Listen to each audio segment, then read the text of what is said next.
बैठे हुए विद्वद्गण, वंदनीय मातृशक्ति, बुजुर्गों, प्यारे बच्चों, आध्यात्म तो हमारे आचार्य जी ने आपको ब्लैक बोर्ड के माध्यम से भर दिया है आपके हृदय में। बात चल रही है धर्म की, निष्ठा की। जिस देश के देशवासी तपस्वी होते हैं, दृढ़ निश्चयी होते हैं, वो देश उत्तरोत्तर ऊपर बढ़ता चला जाता है। मुझे एक राजस्थान के राजा, प्रतापी राजा मान सिंह की एक घटना याद आती है। उन्होंने एक बार मन बनाया कि काबुल पर विजय प्राप्त करनी चाहिए और अपनी फौज को लेकर के काबुल की तरफ चल पड़े।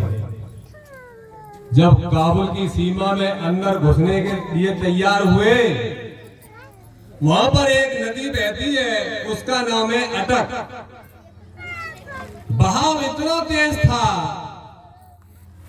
कि मन नहीं मान रहा था कि इसमें घुसेंगे तो बह जाएंगे, और काबुल की को विजय प्राप्त करने के लिए हम घर से दृढ़ निश्चय करके आए हैं, तो वापस कैसे जाएं, कुछ समझ नहीं आ रहा था।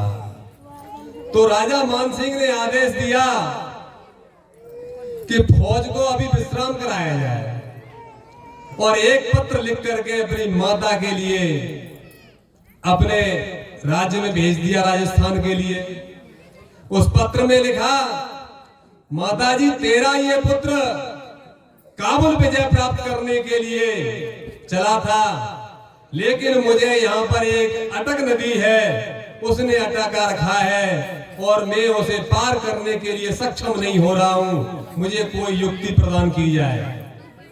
जब तक पत्रवाहक वहां से अटक नदी से लेकर के और उनके राज्य में आता है, माताजी के पास जैसे ही जाता है, माताजी उसको भोजन के लिए और विश्राम की व्यवस्था करती हैं और पत्र पढ़ती हैं, और पत्र पढ़ करके उन्होंने ऊपर राजी खुशी लिखी और उस पर लिखा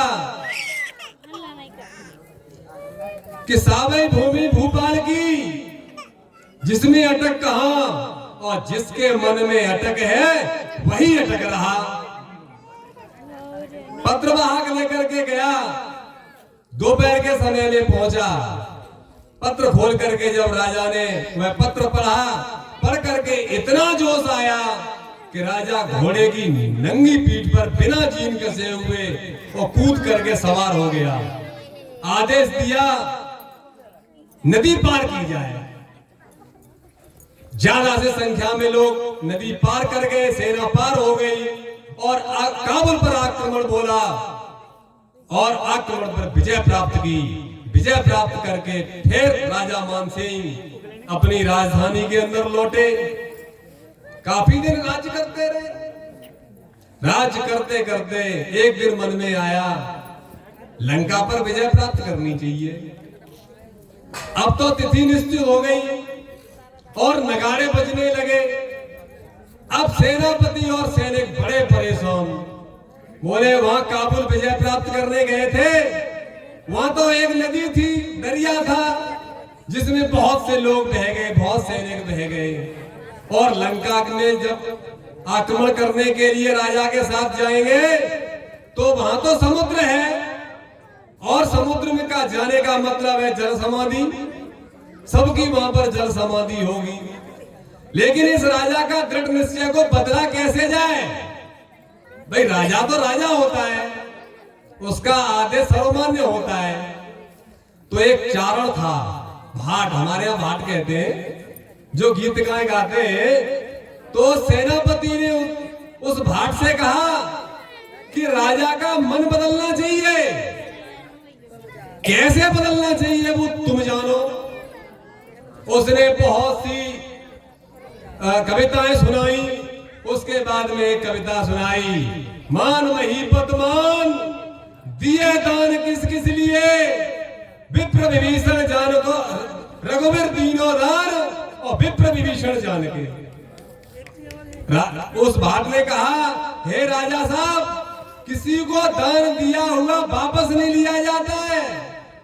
आपके ही पूर्वज थे श्री रामचंद्र जी महाराज, जिन्होंने लंका को विजय प्राप्त की और विजय प्राप्त करके विभीषण को ब्राह्मण समझ करके उसको दान दे दिया, और दान हुई दी हुई वस्तु को आप वापस मांग रहे हो या उस पर आक्रमण छीन रहे हो, ये बढ़िया बात नहीं है। इसलिए आपको जो है अपने पूर्वजों की दी हुई बात को दोहराना नहीं चाहिए। उसे दे दिया तो दे दिया, और राजा का मस्तिष्क जो है पलटा और उन्होंने जाने के लिए मामला स्थगित किया, और तब चारण को उस भाट को तमाम पुरस्कार दिया।